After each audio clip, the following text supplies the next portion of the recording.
Havendo número legal, invocando a Deus pela grandeza da pátria e a paz entre os homens, dou por aberto a sessão.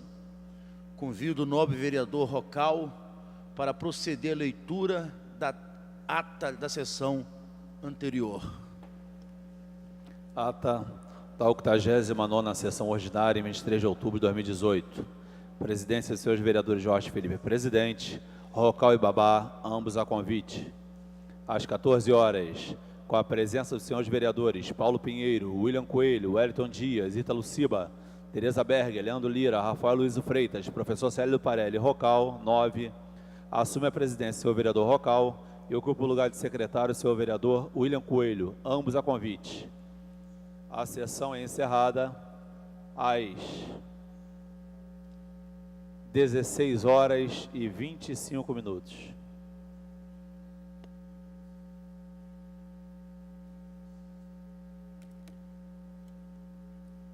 Aprovada a ata, passa-se ao grande expediente. Próximo orador inscrito é o senhor vereador Antônio de Paula, que dispõe de 10 minutos. Senhor presidente desta sessão, meu amigo vereador Inaldo Silva, senhoras e senhores vereadores, vereador Wellington, vereador Valceasa, vereador Ítalo Ciba, vereador Rocal, os que aqui estão presentes, vereador doutor Jorge Manaia. Senhor presidente, uma das coisas mais bonitas da política, para mim, é quando a política, você tem a oportunidade de definir a que lado você pertence. Isso é bonito na política, não é?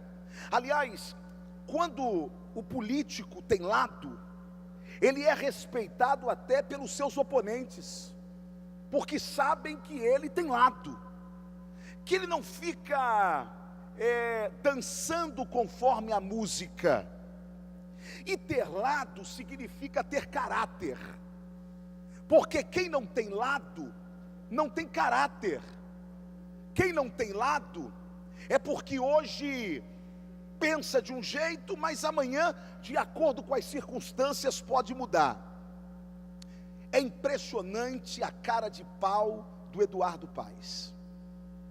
Todo mundo sabe que Eduardo hoje é a esperança da quadrilha do PMDB.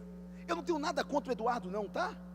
Eu só tenho contra a Pisciani, eu só tenho contra a família Cabral, eu só tenho contra a família Cunha, e eu só tenho contra petistas e pessoalistas.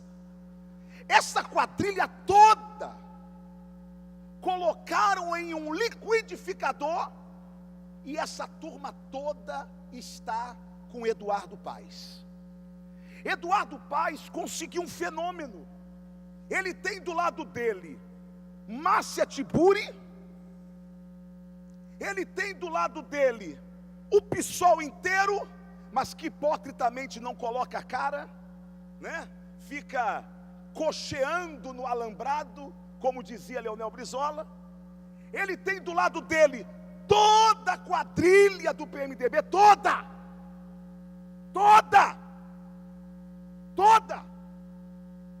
Só que o que ele fez? Chamou Marco Antônio Cabral e disse: ó, titio não pode aparecer com você, não é porque é assim que ele trata, titio.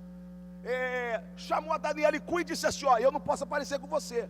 Chamou o Leonardo Pisciani e disse: ó, você não pode aparecer comigo. Então, está todo mundo escondido, e vai todo mundo meter a cara nos secretariados, não é?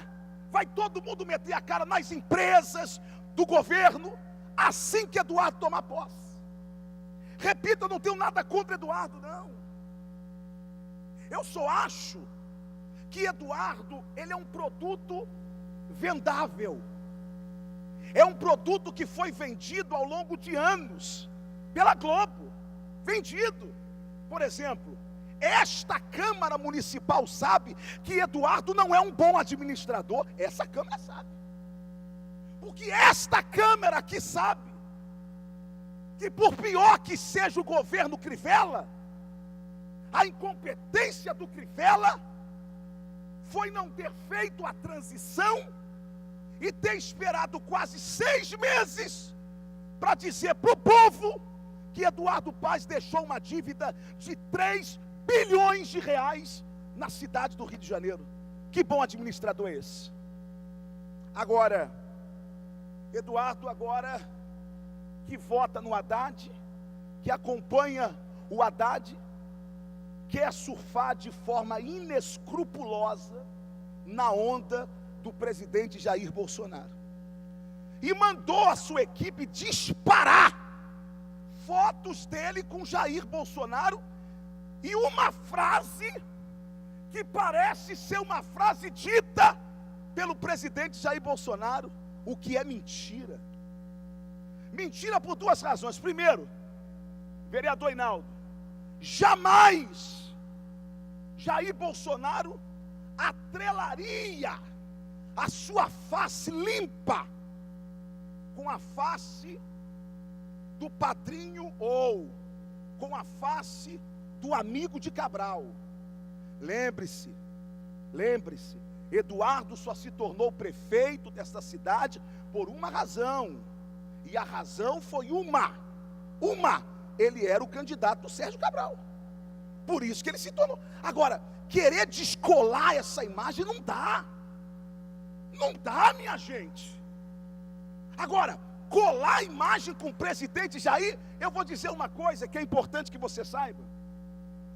A executiva nacional do PSL tomou uma decisão de que o presidente Jair Bolsonaro não apoiaria ninguém no segundo turno no Brasil inteiro. No Brasil inteiro. Portanto, é história essa questão de que Jair quer descolar a imagem do Wilson. História.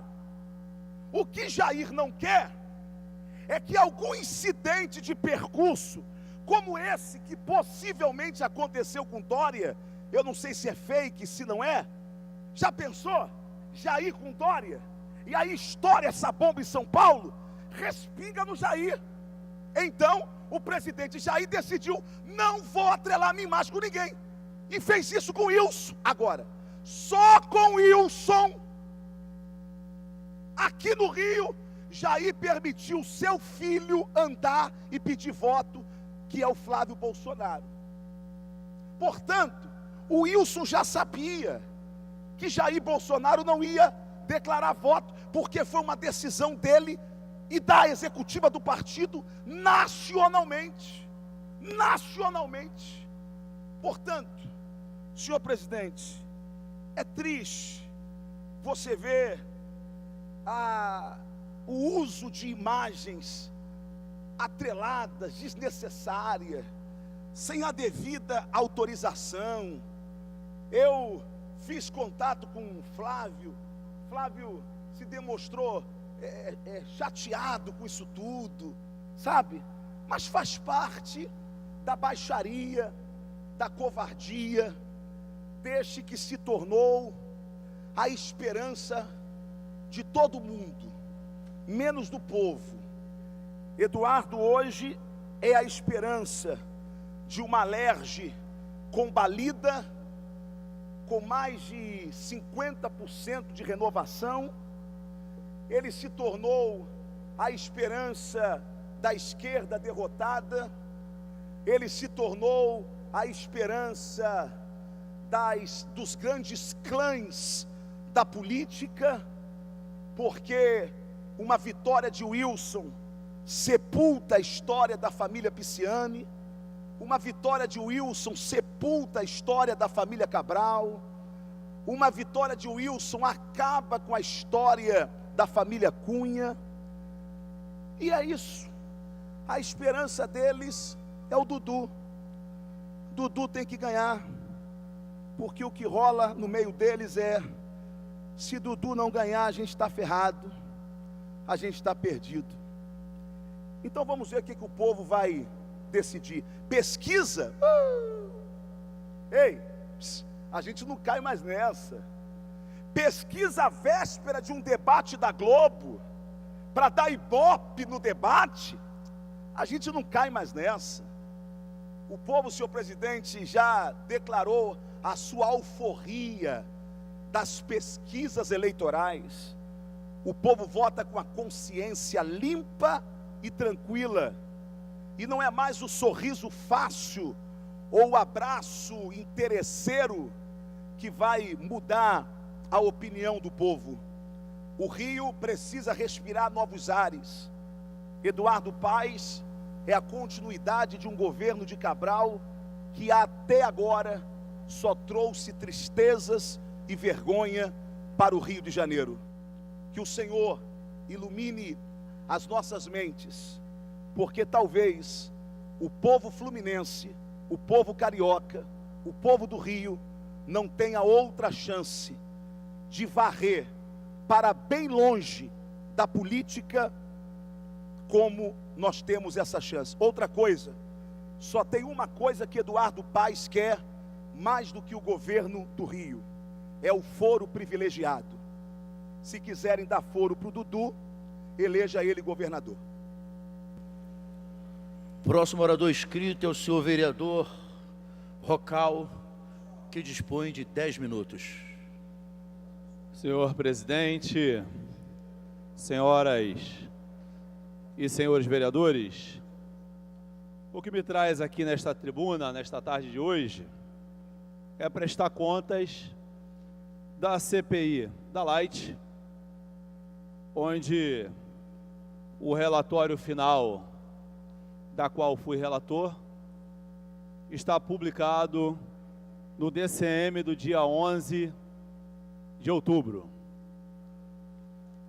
E eu sei que, infelizmente, nem todo mundo tem acesso ou mania de leitura do relatório final de CPI dessa casa. Então, neste, eu faço questão de colocar algumas questões aqui. Primeiro, agradecer a brilhante presidência do nobre vereador Marcelino de Almeida, à frente dessa CPI, bem como a participação dos vereadores Marcelo Siciliano, professor Adalmir, vereadora Vera Lins, que juntos, ao longo de 120 dias, fizemos o levantamento dos danos causados pela Light naquele temporal de fevereiro. O presente voto do meu relatório está organizado em 3 partes. Na primeira, é feito um sintético esforço de contextualização do problema da distribuição de energia elétrica no Brasil, em especial no Rio de Janeiro. Na segunda parte, são mencionados e analisados os principais aspectos apurados pela CPI, no tocante à prestação de serviço de distribuição ou fornecimento de energia elétrica e os danos causados aos consumidores pela Light. Cabe aqui ressaltar que no início dos trabalhos da CPI, os principais focos da investigação estavam voltados para o objeto da mesma. Mas, contudo, tendo o aprofundamento do trabalho, foi impossível para esta CPI não se interessar por vários outros aspectos que brotavam na investigação, dentre eles, o termo de ocorrência de inspeção, o conhecido como TOI.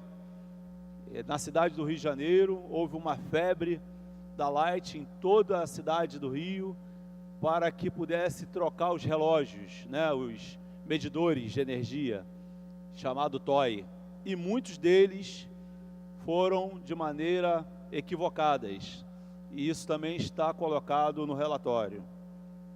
A terceira parte são apresentadas as principais conclusões da CPI, as recomendações que a comissão julgou oportuna encaminhar, a diferentes instâncias do poder público constituído e a toda a sociedade para que tome ciência. Por isso que eu estou aqui fazendo isso.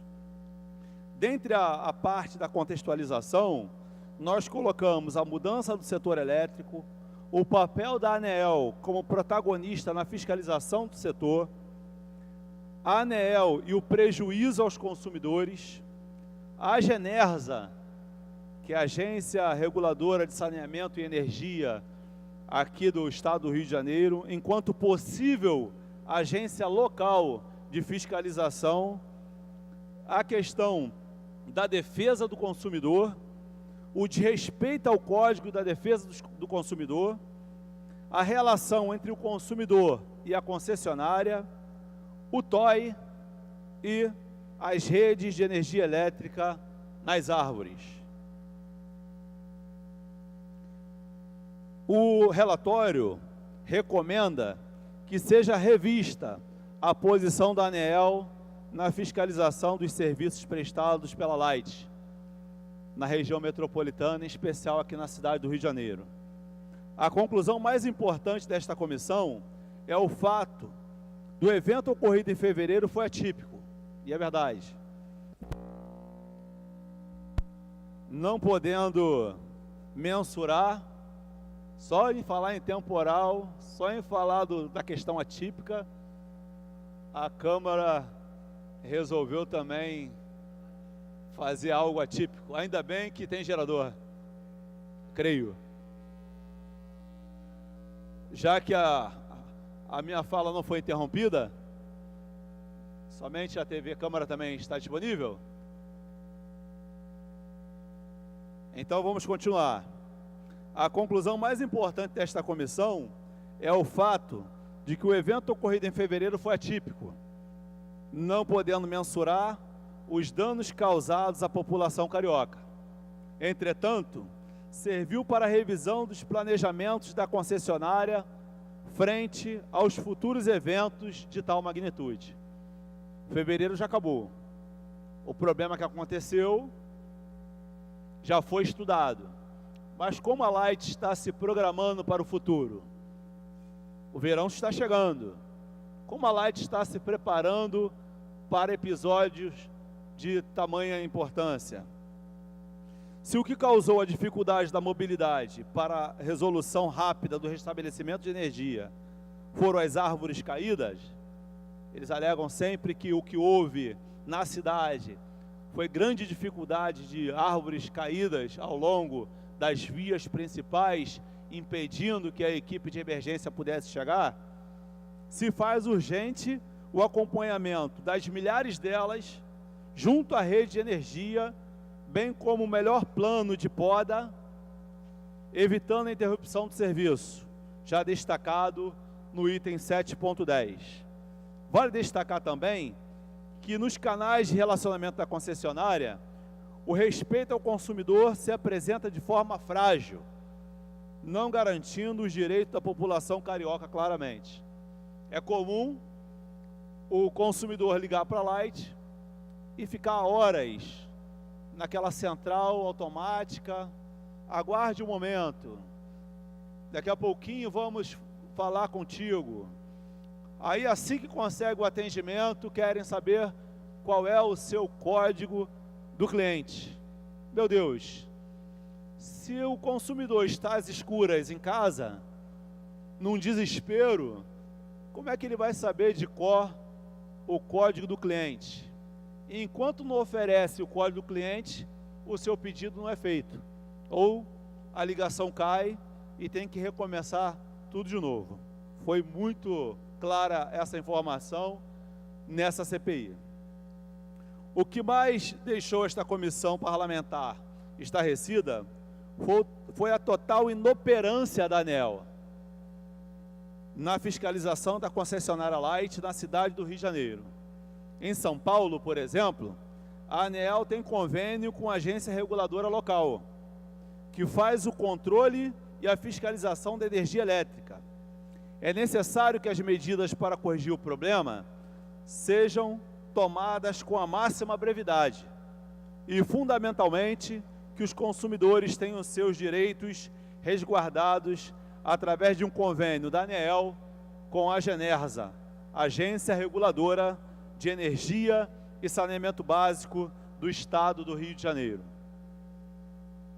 Recomenda-se que seja determinado ao Ministério de Minas e Energia à Secretaria de Estado do Ambiente, bem como à Agência Nacional de Energia Elétrica, ANEEL, a elaboração, no prazo de 60 dias, de estudo sobre a celebração de um convênio com a Genersa, para fins de fiscalização da concessionária Light Serviços de Eletricidade S.A. Seja recomendado ao Congresso Nacional que promova políticas públicas de implemento de metodologia da cobrança para ampliação da tarifa social, também muito reduzida aqui para as áreas da cidade do Rio de Janeiro.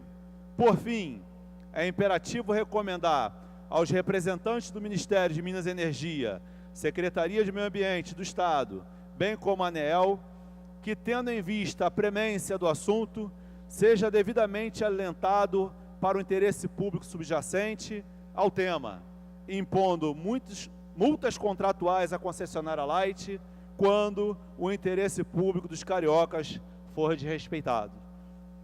E, portanto, de suma importância que os comandos legais e constitucionais sobre o tema sejam rigorosamente cumpridos e que se atente para os prazos de vigência dos contratos. Recomenda-se, assim, mesmo considerando as dificuldades atinentes ao processo, que se iniciem as providências necessárias à reversão das concessões vivenciadas para que, em seguida, sejam as mesmas submetidas à nova licitação. E recomendo, por final, fechando essa explanação, que cada gabinete possa ter acesso a esse DCM do dia 11 de outubro e que possam também acompanhar a concessionária Light na cidade do Rio de Janeiro. Muito obrigado, senhor presidente. Próximo orador inscrito é o senhor vereador Leandro Lira, que dispõe de 10 minutos.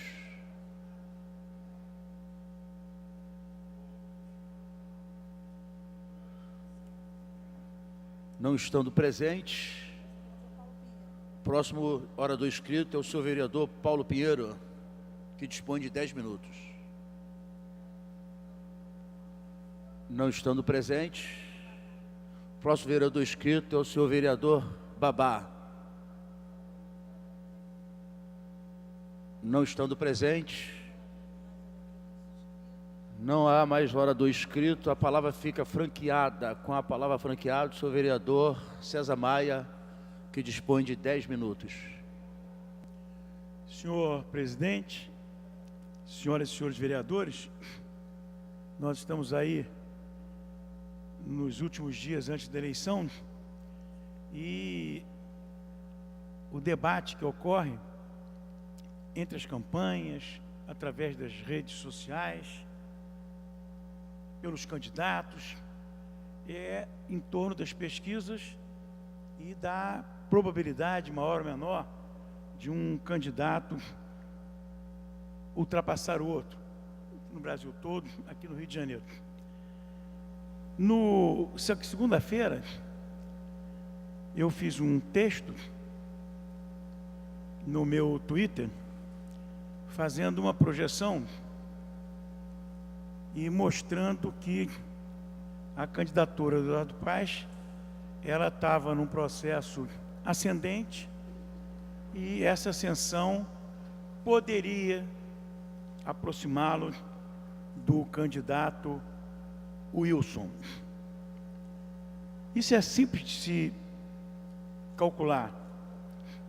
Vai-se fazendo a pesquisa e se um candidato tem uma curva ascendente, vai crescendo, o número de pessoas que aderiram, apoiaram aquela candidatura é maior. E essas pessoas que aderiram mais recentemente tendem a falar para outras pessoas que tomaram essa decisão, que resolveram votar nesse candidato, naquele candidato. Como a quantidade delas cresce, essa curva se torna uma curva crescentemente vertical, deixa de ser uma curva horizontal, deixa de ser uma mera extrapolação, que é o que vem acontecendo. Tanto no caso nosso, pesquisas internas nossas, que nós não podemos publicar, porque não estão registradas no TRE. E a legislação é muito clara a esse respeito. Mas quando institutos que publicam as suas pesquisas, principalmente institutos de muita credibilidade, como é o caso do Datafolha, como é o caso do IBOP, que amostro há muitos anos, o que me assusta são esses institutos que surgem de repente numa campanha eleitoral. Porque, senhor presidente, o fundamental de uma pesquisa é a amostragem. E fazer a amostragem exige muita experiência, conhecimento do campo. Por exemplo, um instituto que trabalha conosco já há bastante tempo, o GPP, ele tem uma enorme experiência ao amostrar o Rio de Janeiro e ao amostrar São Paulo. Ao mostrar Amapá, ele trabalhou anos no Amapá, mas não tem a mesma experiência para mostrar Mato Grosso. Quando surge um instituto qualquer, por melhor boa vontade, maior seriedade que possam ter seus técnicos, não conhecer o campo que vai amostrar, tira precisão da pesquisa. Uma discussão que se faz muito entre técnicos, há muitos anos, né? Quais são os elementos daqueles itens censitários, gênero, idade, instrução, renda, etc. Quais são os elementos que são os indutores do multiplicador de opinião pública. Isso há muitos anos, eu já escrevi sobre isso várias vezes, anos atrás, voltei a comentar isso outro dia. O elemento indutor é o espacial. Quando acaba uma campanha eleitoral, em qualquer lugar do mundo, nos Estados Unidos, na França, que se faz aquele georreferenciamento, vai se vendo que duas cores, azul e vermelha, vai se vendo que as cores azuis estão agregadas regionalmente, que a cor vermelha estão agregadas regionalmente. Por quê? Porque esse fator espacial e proximidade é que vai levando um eleitor a convencer o outro, a opinar e convencer o outro. Então é provável, depois dessas 2 ou 3 pesquisas que foram dadas publicidade, vou excluir aqui a nossa que não teve publicidade porque a legislação eleitoral não permite, é provável que se há esse crescimento, como flagrantemente aconteceu na pesquisa do IBOP que foi apresentada, mesmo nesse instituto de pouca experiência no Rio de Janeiro, chamado Big Data, também, se você pega as 3 pesquisas que ele fez, essa tendência é a mesma. O candidato Wilson, né, ele vem perdendo fôlego, o candidato Eduardo vem ganhando fôlego. Isso daí gera um efeito aglutinador de eleitores e, portanto, um impacto de crescimento que é grande e crescente. Mas amanhã vai ter Datafolha. Eu imagino que Datafolha que fecha a pesquisa amanhã cedo, portanto nem fechou a pesquisa ainda. Eu imagino que amanhã, quando às 7 horas da noite, 6 horas da tarde, o Datafolha apresentar os resultados da pesquisa nacional, da pesquisa do Rio de Janeiro, essa tendência, ela continuará. Ela será suficiente para gerar um cruzamento? É claro que a nível nacional a probabilidade é menor, mas não é impossível. Não é impossível, porque esse mesmo fator ele vai gerando uma acumulação e a curva vai se tornando mais empinada. Aqui no Rio, a probabilidade é muito grande. Hoje não há dúvida nenhuma que essas 2 curvas, a do senhor Wilson e a do senhor Eduardo, elas vão cruzar. Bem, projetando, cruzariam de qualquer maneira depois da eleição, não adianta nada, né? Mas a probabilidade de cruzar antes da eleição, no sábado, é muito grande.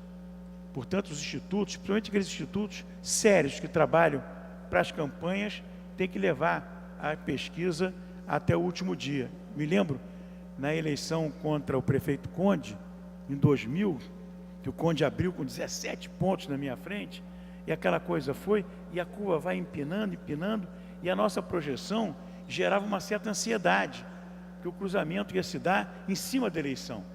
E aconteceu isso. O cruzamento se deu um sábado. O caso do Rio de Janeiro, o cruzamento vai se dar. Não sei se sexta, sábado, domingo, se der depois disso, não adianta nada, né?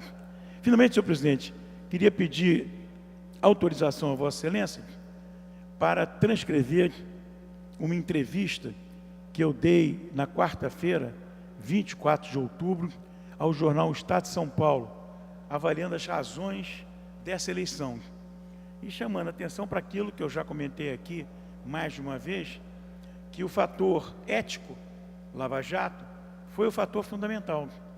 De nada adianta, por exemplo, um candidato do PT atirar no candidato do PSL em relação a fatores diversos. É que a tortura, que deu tiro não sei aonde, que tudo isso é inócuo para o eleitor, porque o fundamental para o eleitor nessa eleição é o fator ético, é o fator Lava Jato. Era isso, senhor presidente. Então entrego para transcrição autorizada pela generosidade de Vossa Excelência essa entrevista ao Estado de São Paulo que eu dei e que foi publicada no dia 24 de outubro, quarta-feira. O próximo orador inscrito é o nobre vereador Paulo Pinheiro, que dispõe de 10 minutos. Senhor presidente do Trabalho, vereador Rocal, vereadores presentes e ausentes, funcionários da casa, pessoas que estão ocupando aqui o plenário. Nós tivemos hoje de manhã, senhor presidente, o senhor participou, a audiência pública sobre a lei orçamentária, discutindo a educação. E tivemos a oportunidade de ouvir a explanação da Secretaria de Educação. Eu fiz 2 perguntas à secretária, que lamentavelmente ela não pôde responder, nem era para ela diretamente responder, mas seu assessor financeiro, que também não conseguiu esclarecer. Eu tive que buscar o esclarecimento sozinho. Eles dominam a pasta da educação, mas não sabem quanto já gastaram na educação. Eu realmente fiquei assustado. É como se a gente tivesse pego um avião, fôssemos lá na cabine conversar com o piloto, e soubesse que o piloto não sabia quanto tinha de combustível para seguir a viagem. Mais ou menos assim se apresentou a Secretaria de Educação. E a pergunta que eu fiz tem a ver com as questões que temos discutido com outras secretarias. Eu quero insistir numa tecla, quero continuar insistindo nessa tecla, porque é por essa tecla, é por esse caminho que os vereadores vão ter condições de votar um orçamento daqui a algumas semanas aqui na casa. O secretário da Casa Civil, que é o virtual secretário de Educação, de Saúde, de Transporte, ele é o secretário de tudo. Ele tem dito, o primeiro-ministro Messina, que não há orçamento para aquilo que o governo deseja fazer. Ele mostra redução na arrecadação de valores, e com essa redução ele não pode gastar mais. Como disse aqui o vereador Leandro Lira, Fernando Lira é eu, o governo, ele fez várias críticas ao governo, entre elas cortar no lugar errado. É verdade, tem o meu completo apoio em relação a isso. Por que cortar nessa? Hoje perguntamos para a educação, como é que a secretária de Educação vê o seu orçamento? Ela participou da confecção do orçamento? É esse orçamento que está aqui, que chegou para nós, 6,7 bilhões.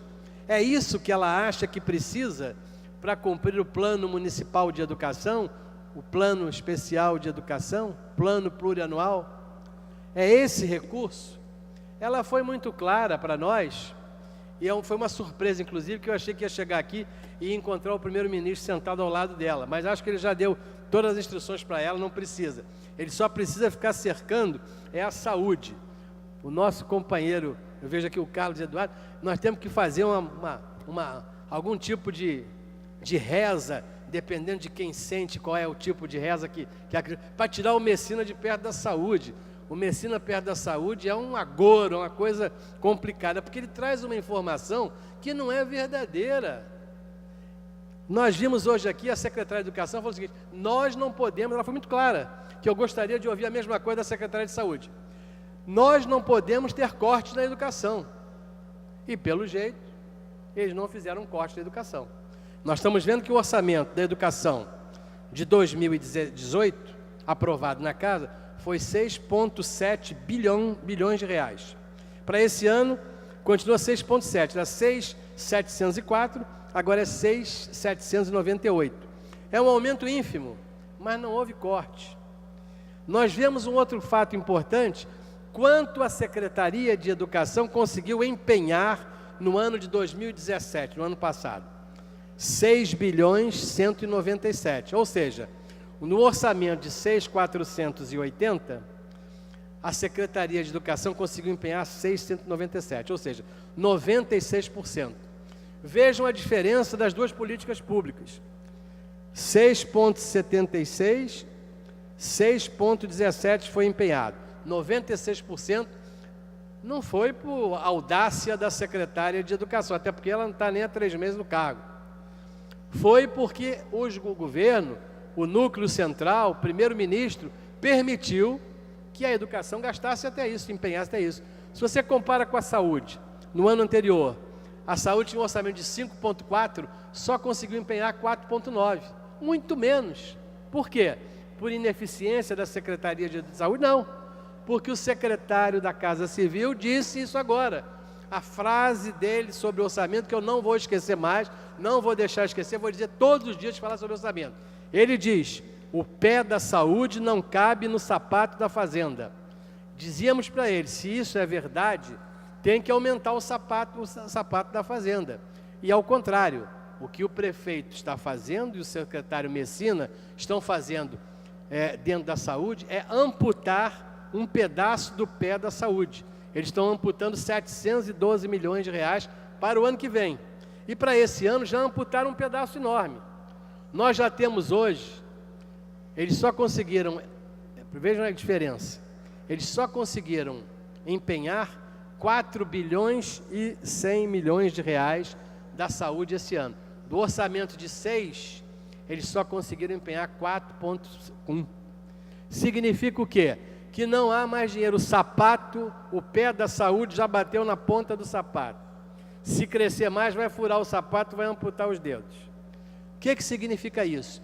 Aquilo que fazemos críticas todos os dias. Não é possível dizer que a saúde só pode gastar 5 bilhões. Que ela gaste melhor esses recursos, é verdade. Mas não gasta melhor por quê? Porque, fiz essa pergunta há pouco aqui, vou fazer novamente. Por que a Secretaria de Saúde não consegue cortar mais gorduras das OS? As gorduras acabaram? As gorduras acabaram? Por que no início do governo a Secretaria de Saúde cortou 300 milhões de OS? Gordura. Por que agora não pode mais? Cadê o dinheiro que a OS do Pedro II deve de trabalhar quase um ano com 20 leitos fechados, ganhando como se estivesse aberto? Cadê o dinheiro que a Cruz Vermelha deve de mais de 30 leitos no Albert Schweitzer fechados e a prefeitura pagando como se estivesse integralmente funcionando?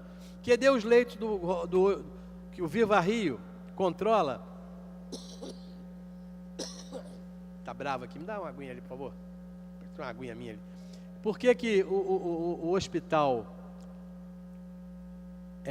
Ronaldo Gazola tem mais de 100 leitos fechados e, teoricamente, vai receber o inteiro? Essa é a razão para ser explicada. Nós não podemos admitir, não vai ter engenheiro, não vai ter mágico que nos convença que cortar a equipe de saúde da família é econômico, estamos gastando. Essa frase é absolutamente inaceitável. Existe excessiva cobertura de saúde da família, segundo diz o primeiro-ministro Paulo Messina. Não é verdade, não existe isso, não é verdade. O crime cometido, e quando o prefeito Crivella tem uma crise, eu acho que aquela cadeira lá, a cadeira de prefeito já tem um nome colado, é Nervosinho. Quem senta naquela cadeira é o Nervosinho. O Eduardo Paes já teve esse apelido e agora o Crivella volta a ter o mesmo apelido. Quando ele fala ontem uma série de sandices, o que o prefeito disse ontem numa entrevista, aos gritos, não cabem em caixa alguma. Ele dizer que ele acabou com as filas, ele dizer que comprou não sei quantos equipamentos, realmente ele disse que comprou os tomógrafos. Cadê os tomógrafos? Cadê os tomógrafos? Que o secretário de saúde no início do ano disse que em 4 meses estavam lá, era verdade. E agora? Cadê os tomógrafos? Não estão ainda. Cadê o pessoal necessário para trabalhar nas unidades? Cadê o pagamento de quem deve, fora as OS? Vamos esquecer as OS, vamos para a administração direta. O que está acontecendo no Hospital Souza Aguiar? Dezenas de equipamentos sem manutenção quebrados. O que está acontecendo no Hospital Salgado Filho? Empresas, vigilantes sem receber, comendo a comida do hospital como pagamento por mês. Ou seja, nós temos que juntar, e esta casa é responsável por isso. Eu não sei qual é o motivo, tem alguma doença que não deu para diagnosticar ainda. Alguma coisa aconteceu aqui dentro da casa que eles não querem discutir os problemas da saúde. Adiaram, era hoje, seria hoje. Hoje seria a audiência pública da saúde. E posteriormente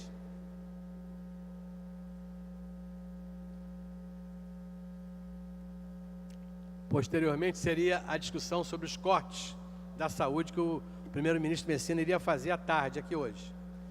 Surpreendentemente resolveram adiar para a terça-feira que vem, dia 30. Agora já não tem data, o governo não tem data para vir no dia 30. Empurraram para o dia 6 de novembro. Nós precisamos de uma explicação sobre esses fatos. Nós não podemos entender por que na educação o orçamento, é claro que o orçamento não é suficiente. É claro, vejam o absurdo na educação. O gasto com merenda escolar, as empresas que vendem comida para o município, se partirmos do pressuposto que o orçamento desse ano for todo executado, elas vão vender comida para as escolas sem um tostão de inflação. Vão transformar todas as empresas de alimentação que trabalham para as escolas, para a merenda escolar, em filantrópicas. Vão trabalhar de graça para o governo Crivella, porque o preço, o orçamento é igual. São 80 milhões a mais de um ano para o outro. Ou seja, nada que a prefeitura vai comprar na educação vai ter preço da inflação cobrado. Na saúde, ao contrário. Além de não ter o mesmo orçamento, além do mesmo orçamento não ter sido executado esse ano, eles vão cortar mais para o ano que vem, estão cortando mais agora. Qual é o retrato que nós temos para o final de ano? Pior do que o ano passado. Porque não tenham dúvidas que dentro de alguns dias a Secretaria de Fazenda vai baixar um decreto, o prefeito vai baixar um decreto, dizendo que a fazenda está fechada até fevereiro, como fez no ano passado. E aí, quem não recebeu não recebe mais, e quem precisava receber também não vai receber mais. Aí eu quero ver como é que a prefeitura vai manter essas unidades terceirizadas funcionando, como é que ela vai pagar aos fornecedores do material dos hospitais sob administração direta.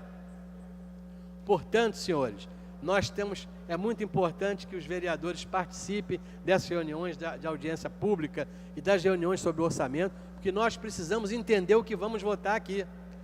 Nós vamos ser coniventes com um orçamento para 2019 na saúde menor do que aquele que não foi executado em 2018. Nós sabemos que até agora eles só executaram 4 bilhões e 100 do orçamento de 6. Eles não vão conseguir executar os 6 bilhões do orçamento. Claro que não vão. Já contingenciaram 400. Vão deixar de pagar mais. Vão ficar com mais dívidas. E como é que isso vai ser feito? Com cortes? Porque os cortes já vão ser feitos agora. O corte de 700 milhões é para o orçamento do ano que vem.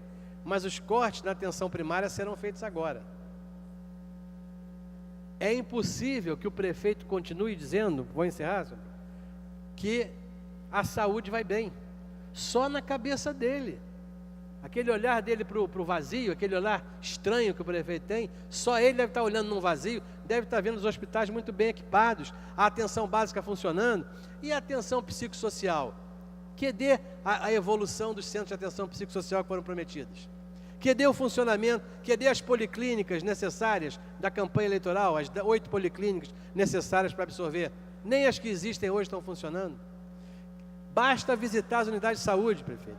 Não precisa o senhor perguntar a ninguém. Vá à noite, vá escondido, use uma máscara, entre numa unidade de saúde, só vai ver o que está acontecendo. Entre no Pedro II, entre no Hospital Evandro Freire na Ilha, entre no Miguel Couto, entre no Salgado Filho, entre no Souza Aguiar, entre pelo térreo do Salgado Filho, vá pelo corredor onde tem 28 pessoas aguardando Mária dela, aguardando cirurgia, porque não tem condição de funcionar. Então, eu quero mais uma vez, e vou fazer isso todos os dias, durante essa semana, na próxima semana, lembrar os vereadores da importância dos vereadores virem aqui discutir. Hoje a audiência da educação nos deu claramente uma amostra que o secretário Messina hoje, ele quer discutir com a saúde. Ele deu uma liberada na educação, porque a secretária dele ali tá fazendo mais ou menos o que ele pede, e a da saúde ele quer se manter como secretário de saúde. Então nós temos que ouvir e cobrar na audiência pública, da Casa Civil, porque já vimos que da saúde não está para cobrar nada, porque está passando tudo que ele manda, está passando sem qualquer reação. Nós precisamos de explicações práticas para isso, e vamos sair do mundo maravilhoso de Papai Noel que o prefeito Nervosinho está assistindo. O próximo orador inscrito é o nobre vereador Leandro Lira, que dispõe de 10 minutos. Presidente, boa tarde. Boa tarde a todos os presentes, senhores e senhores vereadores. Presidente, eu venho para essa tribuna nessa tarde, porque ontem eu estive pela reunião, pela comissão que acompanha a intervenção federal aqui na cidade. Eu estive no CICC, fazendo um balanço da intervenção federal, e onde foram discutidos todos os avanços, os índices acompanhados pelo Instituto de Segurança Pública, referentes a roubo de carga, furtos, todos estão decaindo da cidade. Nós estamos tendo bons resultados oriundos da intervenção federal. A intervenção vai deixar um legado importante para a cidade do Rio de Janeiro e para o estado do Rio de Janeiro como um todo, justamente porque o aporte financeiro que veio da União permitiu que fossem adquiridos novos equipamentos, adquiridas centenas de viaturas, não só para a Polícia Militar, mas para a Polícia Civil, Corpo de Bombeiros, para a área de administração penitenciária, que vai ser possível deixar um legado duradouro e que certamente fará uma boa diferença nos rumos da segurança pública do Rio de Janeiro. Mas uma das coisas que me chamaram a atenção na reunião de ontem foi um dado de que a Polícia Civil do Estado do Rio de Janeiro hoje tem 1/3 do seu efetivo apto a sair da atividade, apto a pedir as contas, ir para casa, se aposentar, sendo que hoje a Polícia Civil do Rio de Janeiro já tem uma deficiência grande no número de policiais e servidores. E quando a gente para ver que não existe previsão para o aumento de vagas, para a contratação de novos policiais, por uma questão muito básica: não tem dinheiro. O orçamento do Estado do Rio de Janeiro para esse ano ele é inclusive deficitário. Diferente da Prefeitura do Rio de Janeiro, que insiste em colocar um orçamento fantasioso, no Estado já abriram mão. No Estado, o próprio orçamento já está previsto um déficit orçamentário de 10 bilhões. Já larga o ano sabendo que vai gastar mais do que arrecada. E quando a gente para olhar o que isso quer dizer no curto prazo, pode não parecer um cenário tão grave quanto de fato é. Porque, querendo ou não, no curto prazo a gente não vai ter uma evasão em massa de policiais. No curto prazo tem um déficit de 10 bilhões, mas tem ajuda federal que deu para comprar as novas viaturas. Dá para colocar um pano quente. Mas uma dificuldade que a gente tem é que hoje pouco se discute o que vai acontecer na cidade, no estado do Rio de Janeiro e no país daqui a 10 anos. Ninguém está olhando para como que nós vamos estar, não em 2019, mas em 2028. Porque esse 1/3 de policiais daqui a 5 anos é mais da metade da Polícia Civil apta a passar para inatividade. E como que faz se hoje não tem recurso, não tem dinheiro para fazer novas contratações? Como é que faz se hoje o Estado do Rio de Janeiro depende de aporte da União, do governo federal, para poder renovar a sua frota de viaturas. Como é que a gente encara esse desafio, que daqui a 10 anos vai estar batendo na nossa porta, se a gente, seja por conta das eleições, seja pela própria dinâmica que se instaurou no país, está muito apegado ao curto prazo.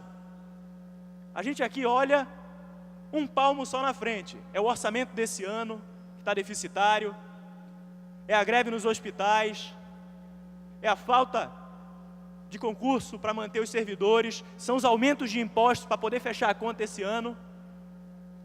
E todo mundo assim, indo da mão para a boca, parando de pé da forma como dá. Mas olhar daqui a 10 anos, o que esse movimento que a gente está fazendo hoje, a forma que a gente está conduzindo as políticas públicas no país hoje, qual é o efeito que isso gera lá na frente.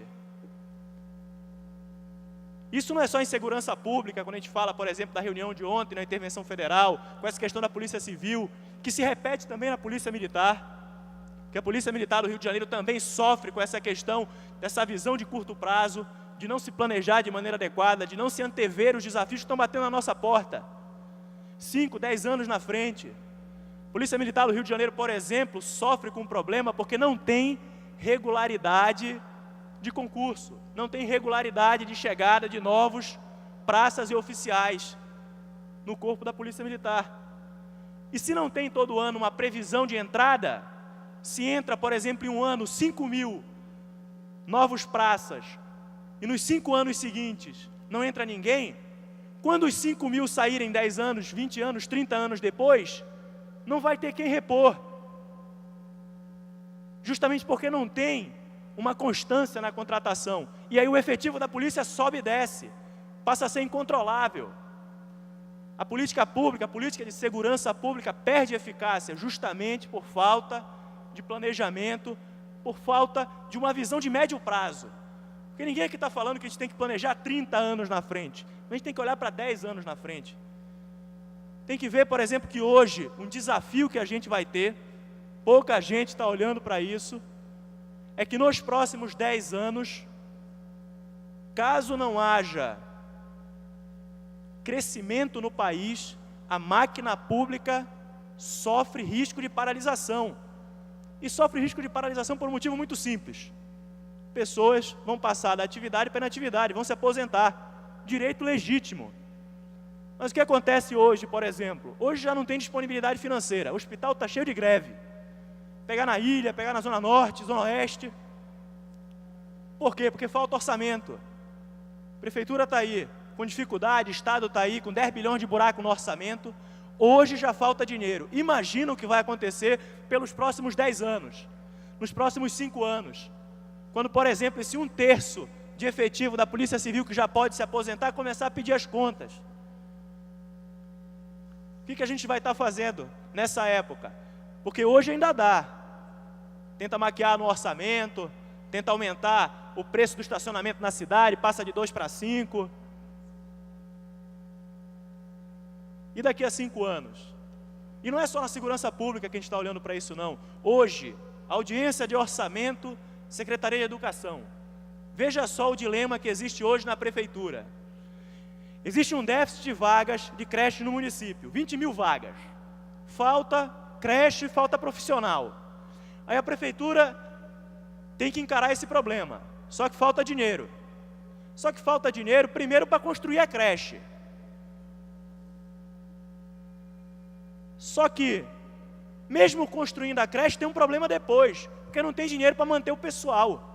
Não tem disponibilidade financeira para o custeio, para pagar a folha, para contratar o agente de educação, o professor, a merendeira. E aí o problema é duplo. E aí o que começa a fazer? Começa a vender o futuro. Aí adianta receita de royalty de petróleo, como estão fazendo, sabe que vai dar errado lá na frente. É claro que vai dar errado, mas o problema da política brasileira é que se o problema não cai no meu governo, eu chuto essa lata para frente. Se o problema não cai no meu governo, eu equilibro o prato aqui do jeito que dá, antecipa a receita que vai vir ano que vem, quando chegar ano que vem rola a dívida, paga juros mais caros, mas não importa, porque a dívida mesmo principal fica para a próxima gestão. E assim a gente vai. E a gente está num momento crítico agora. Porque agora, não é de hoje que isso é feito, não. Isso é feito há décadas. Década de 90, anos 2000, esse foi o mote. O problema não está no meu governo, a pauta é impopular, é difícil de fazer, chuta para frente se eu não preciso resolver. O problema é que agora essa conta está chegando, e como eu falei, ela chega no horizonte de 10 anos. E o que a gente precisa para resolver isso? O país precisa crescer, precisa ter crescimento. É com crescimento que a gente consegue resolver essa conta. E crescimento vem, por exemplo, como? Crescimento vem caso você pare de atrapalhar a atividade produtiva. Pare de atrapalhar quem quer gerar emprego na cidade, por exemplo. Emprego vem quando você incentiva os principais serviços, as principais atividades, seja turismo, seja indústria, mas não é incentivar como a gente normalmente vê o governo fazendo. O governo normalmente quando quer incentivar faz o quê? Tinha até uma curiosidade aqui, há pouco tempo queriam fazer uma taxa de fomento para o turismo. Aí o cara tem a brilhante ideia de querer fomentar o turismo taxando o setor. A ideia ela é brilhante. Fala assim, não, quer abrir um negócio na cidade, vou fazer você pagar X%. Vou fazer você ter esse sócio, que não ajuda em nada e no final tira um quinhão do seu rendimento que você usar para investir, para expandir a rede, para melhorar a qualidade do serviço prestado. Mas esse caminho que a gente está seguindo, de fomento, ele é trágico. Para resolver o problema de crescimento da cidade, por exemplo, primeira coisa é, controla a despesa pública. Como é que você controla a despesa pública? Primeira coisa que tem, para de olhar só para o curto prazo. Para de querer fechar a conta do ano, que tem que ser fechada, tem que estar equilibrada, mas começa a ver se aquilo que você está fazendo esse ano serve para o ano que vem. Porque como eu falei aqui, muita coisa que está fazendo não serve para nada. Ano que vem já não adianta mais. Porque esse ano pegou e adiantou, ano que vem não pode adiantar de novo. Aí vai fazer o quê? Vai rolar. Aí depois vem e tira a maior onda, né? Não, porque a gente conseguiu rolar as dívidas da prefeitura, renegociamos o empréstimo. E a bola de neve só vai crescendo. Só vai crescendo. Se colocar na ponta do lápis e ver se faz sentido ficar rolando, aumentando os juros, pagando mais, pagando ágil, sentido não faz se você olha para 10 anos, mas se olha para 2 anos até faz. E aí a dificuldade que a gente tem é essa, tem que parar de olhar com um palmo só na frente dos olhos, parar e passar a olhar para os próximos 10 anos. Qual é a dificuldade que a gente tem? Primeira delas, controle de gasto. Tem que ter prioridade e tem que ver se a diretriz que está sendo adotada deixa as contas da prefeitura de pé pelos próximos 5 anos. Hoje não deixa. Hoje não deixa. Segunda coisa que tem que fazer, reduzir carga tributária. O município do Rio de Janeiro está na contramão disso. Aumentou todos os impostos. E por que isso é ruim? O cara aumenta o imposto, mata a atividade produtiva, mata os empregos na cidade. Com o aumento do desemprego, aumenta a demanda por serviço público, que o cara que conseguia pagar o plano de saúde não consegue mais, vai no hospital da prefeitura. O cara conseguia pagar a creche para o filho, não consegue pagar mais, bota na creche da prefeitura. E aí toma-lhe deficiência de vaga, 30 mil, 40 mil, 50 mil vagas para criança em creche pré-escola. Conseguia pagar a escola do filho, não consegue pagar mais. E aí reduziu os empregos e a atividade econômica na cidade, sobrecarregou o serviço público, a prefeitura vai e faz o quê? Aumenta imposto. Bota uma maquiagem nas contas públicas, faz um orçamento fictício. Todo mundo fingindo que não vê. Vai dar errado, porque há 5 anos vai dar errado.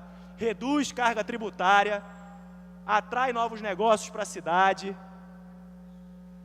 desregulamenta, facilita a vida. E fazendo isso de maneira continuada, porque também não é fazer isso durante um ano, não é assim que acontece. Porque isso é plano de médio prazo. Para que isso surta efeito, você tem que ter confiança. Tem que saber que na cidade do Rio de Janeiro, prioridade é crescimento. Prioridade é geração de renda. Prioridade é abertura de negócio.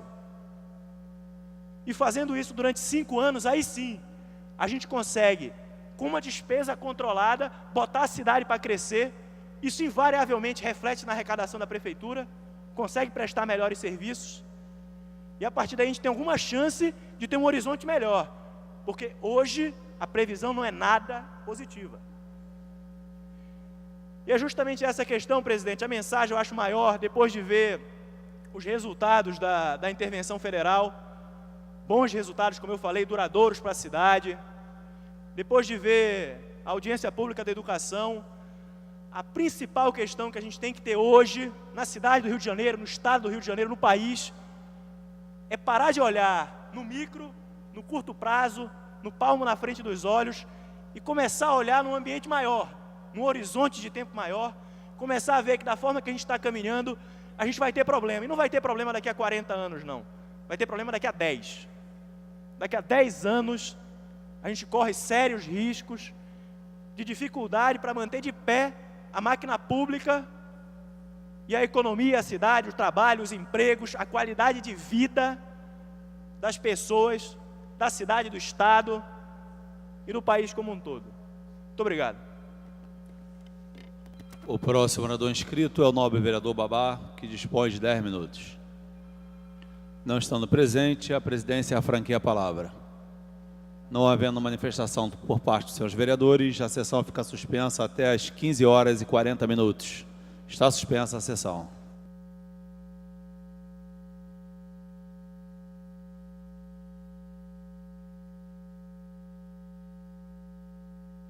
Está reaberta a sessão. Terminada a primeira parte do grande expediente, passa-se a segunda parte. Não há orador inscrito. A presidência franqueia a palavra. Não havendo manifestação por parte dos senhores vereadores, a sessão fica suspensa até às 16h. Está suspensa a sessão. Está reaberta a sessão. Terminando o tempo destinado ao grande expediente e não havendo matéria a ser examinada no prorrogamento, passa-se a ordem do dia.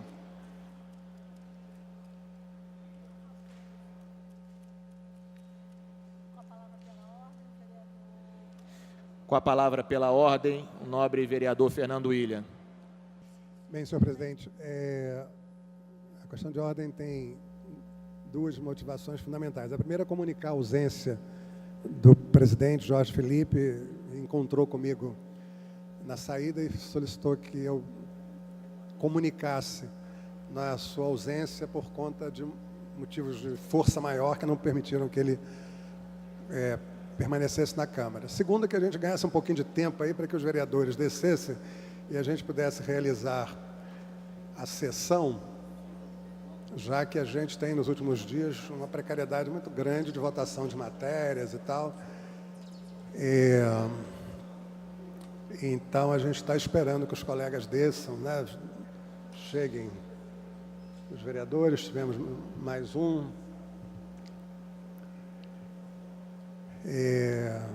Pois é. Bom, eu hoje até nem tive a oportunidade.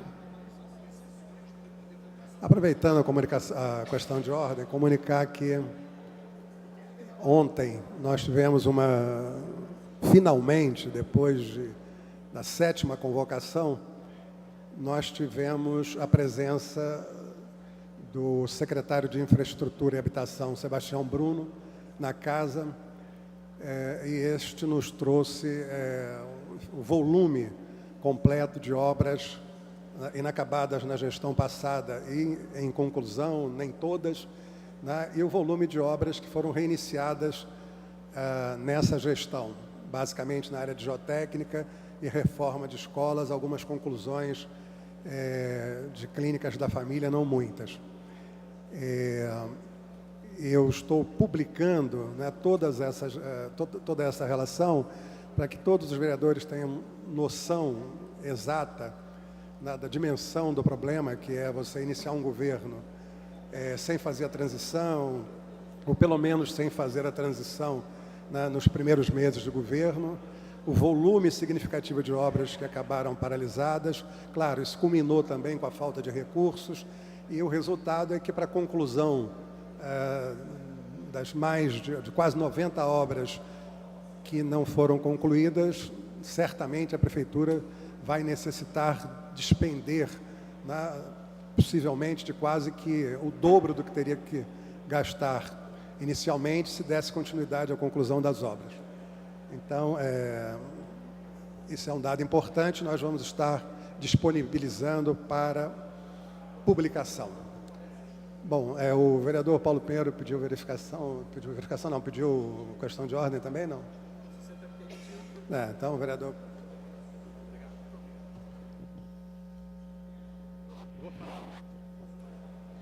Pela ordem, vereador Paulo Pinheiro.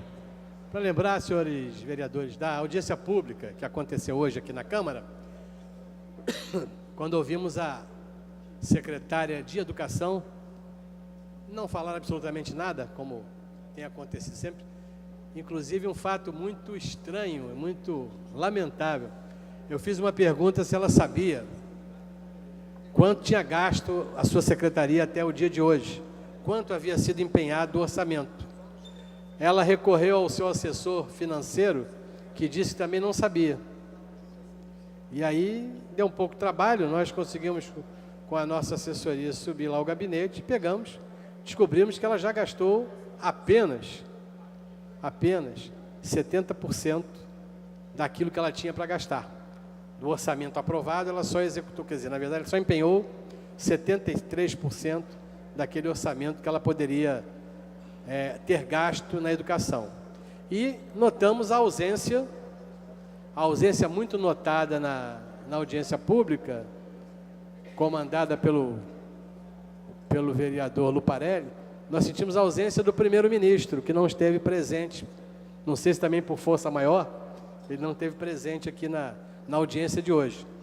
E a secretária disse, na sua ausência, claro, que a secretaria não vai sofrer cortes, como sofreu a saúde, que aquilo, com menos do que o que ela tem, não dá para trabalhar. Agora, ela não sabia nem quanto tem, porque ao ser perguntar quanto ela já gastou, ela não sabia. Portanto, ela diz que ninguém vai mexer no dinheiro, que ela não sabe nem quanto foi que ela gastou, porque ela não teve oportunidade de saber, através da sua assessoria, que ela só tinha gasto até agora, até o dia de hoje, 70% do orçamento. Portanto, é importante que a gente participe, porque a discussão desse orçamento, nós vamos ter que, de vez, pelo menos que seja a última vez na vida da gente, nós vamos ter que botar um orçamento que esteja dentro da realidade. Nós não podemos mais aceitar essa brincadeira com fatos tão importantes, tão graves. Não se sabe quanto vai se gastar, nem se sabe quanto gastou. Provavelmente não se saiba nem por que estamos pedindo, por que eles estão pedindo orçamentos no valor que estão chegando a casa. Isso é muito grave. E a atenção de todos os vereadores está muito voltada para as eleições. Eu espero que, terminadas as eleições no domingo, nós, a partir da semana que vem, possamos ter um pouco mais de aprofundamento das discussões sobre o orçamento de 2019. Muito obrigado, senhor presidente. Com a palavra pela ordem, o nobre vereador César Maia. Comunicação de liderança, que foi um artigo do escritor, colunista Rui Castro, a respeito do fechamento da Livraria Cultura, Cine Vitória, a morte da livraria. Eu abri esse artigo, lembrando que em 2007, como prefeito, tombei o prédio do Cine Vitória.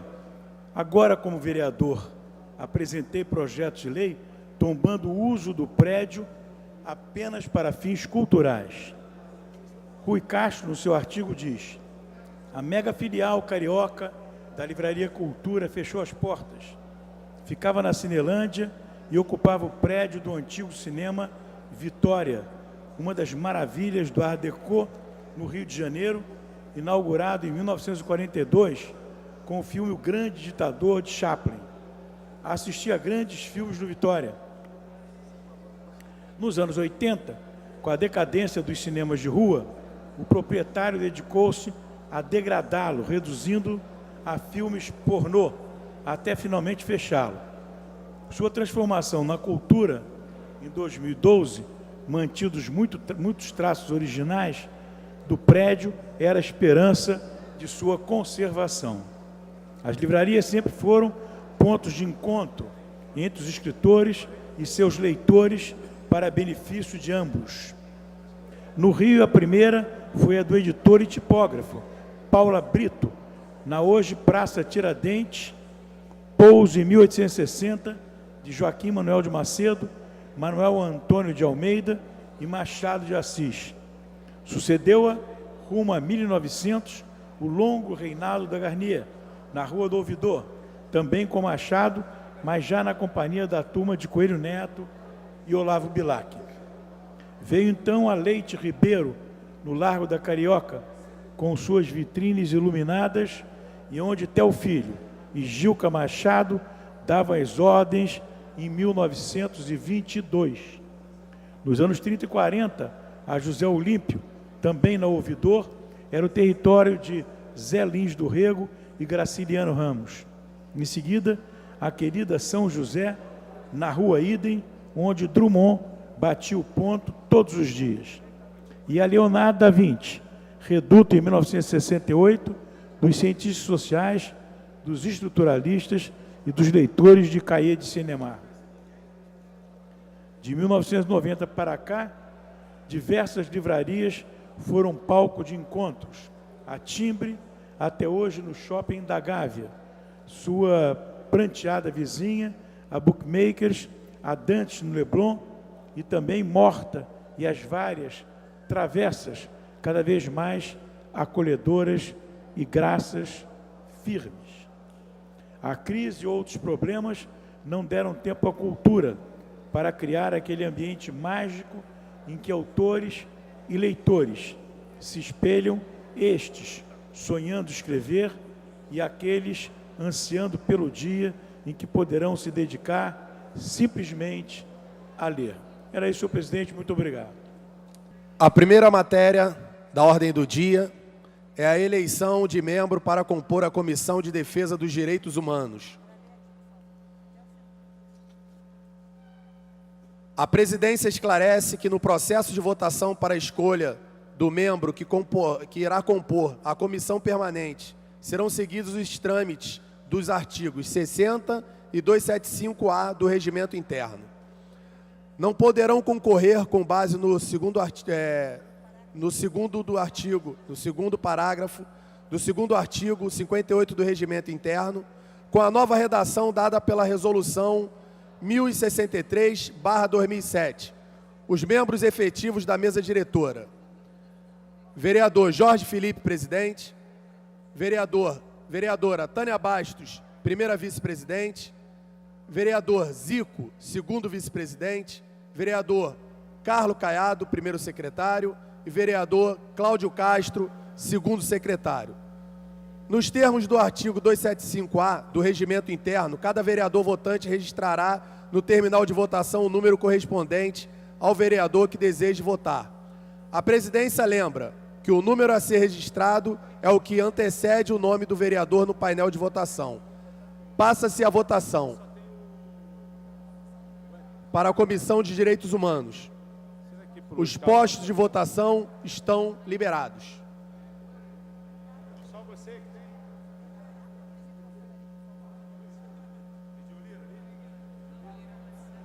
Eu estou tentando, para encaminhar, ou pela ordem, eu não sei nesse caso o que cabe, né? Senhores vereadores, acho que é muito importante que a gente preserve, no caso desta comissão, a pluralidade que sempre foi a sua marca. Desse ponto de vista, nós estamos indicando o nome do vereador Leonel Brizola Neto para concorrer à vaga aberta para a Comissão Permanente de Direitos Humanos, ao qual, né, já faz parte a presidente vereadora Tereza Berger e o vereador Carlos Bolsonaro. A manutenção da pluralidade é algo que nessa casa certamente vai perceber ser importante neste momento. Muito obrigado.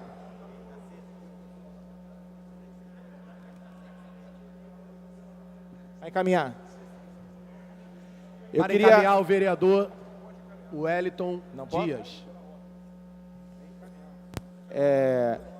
Queria sugerir o meu nome para compor essa comissão, por uma questão regimental, de que todos os vereadores teriam que fazer parte de uma comissão. Como eu não faço parte de nenhuma comissão, gostaria de estar fazendo parte dessa comissão, então deixo também meu nome para a votação.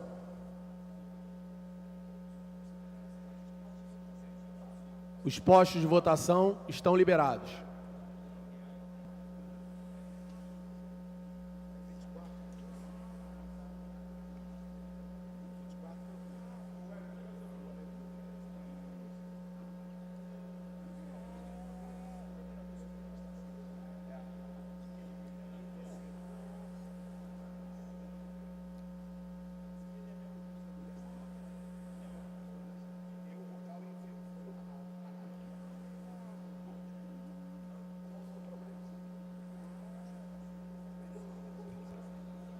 Como é que vota a vereadora Luciana Novaes? 24. 24.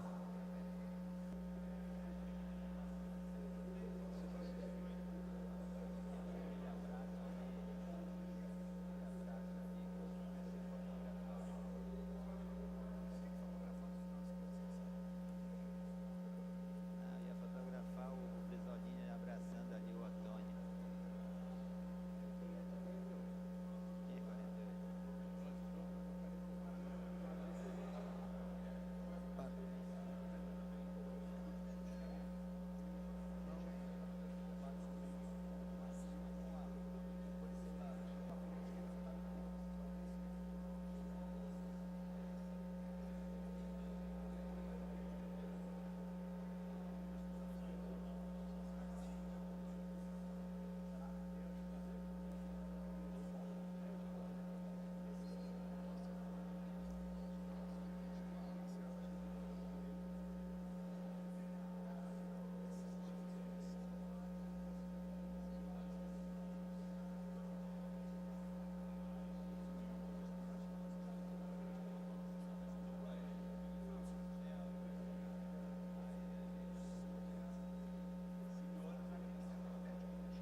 Em razão de um problema no sistema, a presidência não pôde fazer o voto eletronicamente. Então, o meu voto é o número 48.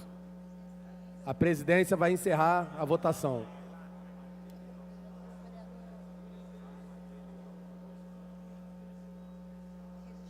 Registrando o voto do vereador David Miranda, 24.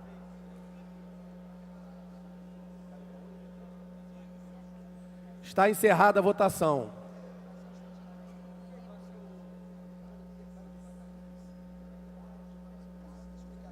O resultado da votação: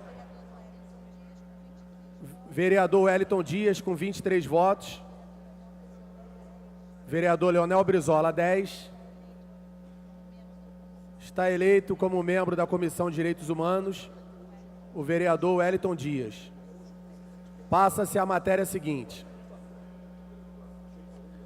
Em tramitação especial, em regime de prioridade, em primeira discussão, em segunda sessão, projeto de lei número 999/2018, de autoria do Poder Executivo, mensagem número 93/2018, que estima a receita e fixa a despesa do município do Rio de Janeiro para o exercício financeiro de 2019. Não havendo quem queira discutir, encerrada a discussão. O projeto sai da ordem do dia, segue a Comissão de Finanças para segmento de emendas por 2 dias úteis. Em tramitação ordinária, em segunda discussão, Projeto de lei complementar número 36/2017, de autoria do vereador Rafael Luiz de Freitas, que revoga o inciso 3 do artigo 36 do decreto 322/1976 e da outras providências. A matéria está em votação e requer quórum de maioria absoluta. Os postos de votação estão liberados.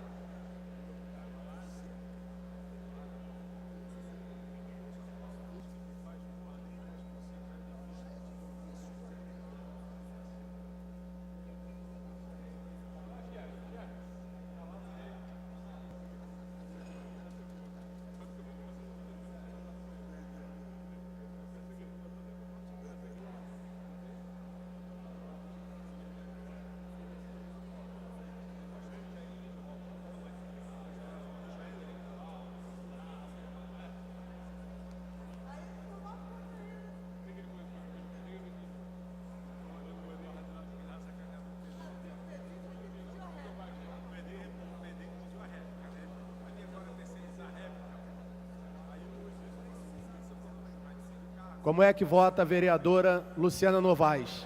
Sim. Sim.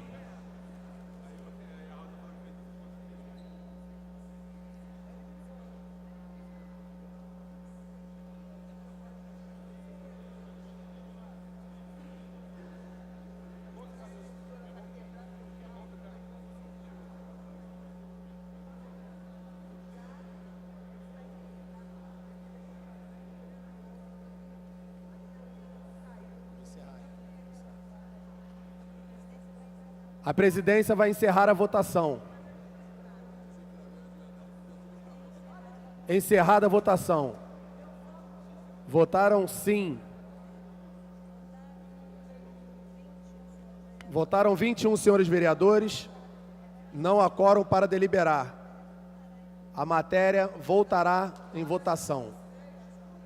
Passa-se para a matéria seguinte. Em tramitação ordinária, em segunda discussão, projeto de lei número 1613/2015, de autoria do vereador Átila Nunes, que dispõe sobre a obrigatoriedade de todos os fornecedores de serviços prestados de forma contínua entenderem o benefício de novas promoções aos clientes pré-existentes. Em votação. A matéria requer quórum de maioria absoluta. Os postos de votação já estão liberados.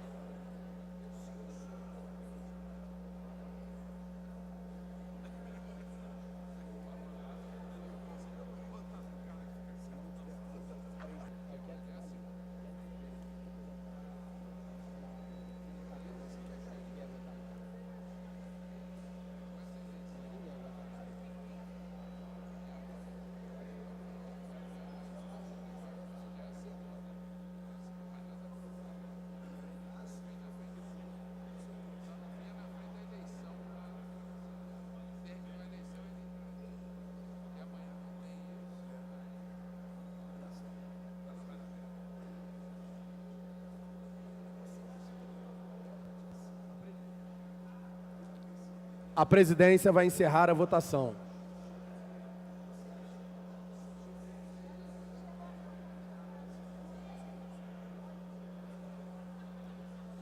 Como é que vota a nobre vereadora Luciana Novaes? Sim. Sim.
presidência vai encerrar a votação.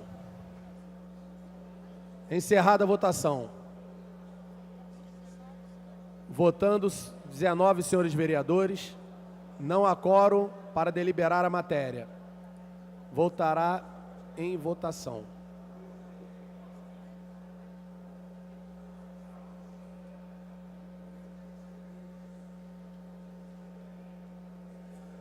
Em tramitação ordinária, em segunda discussão, projeto de lei de número 101/2017, de autoria dos vereadores Paulo Pinheiro, David Miranda, Leonel Brizola, Renato Cinco, Tarcísio Mota, Marielle Franco, que altera a redação do inciso 2 do artigo 33 da lei número 691, de 24 de dezembro de 1984. Pela ordem. Está pendente de votação de requerimento, de adiamento da discussão por 2 sessões.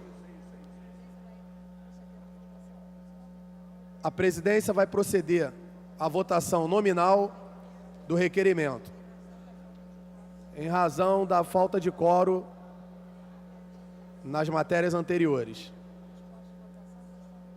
Os postos de votação já estão liberados.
A presidência vai encerrar a votação.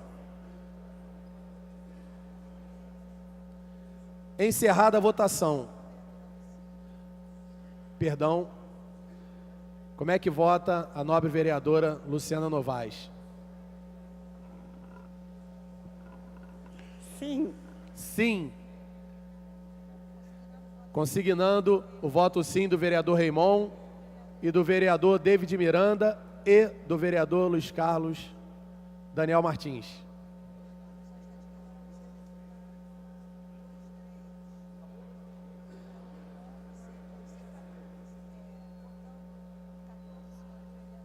Votando 14 senhores vereadores, impedido o presidente, não há quórum para deliberar a matéria, nem para dar continuidade aos trabalhos.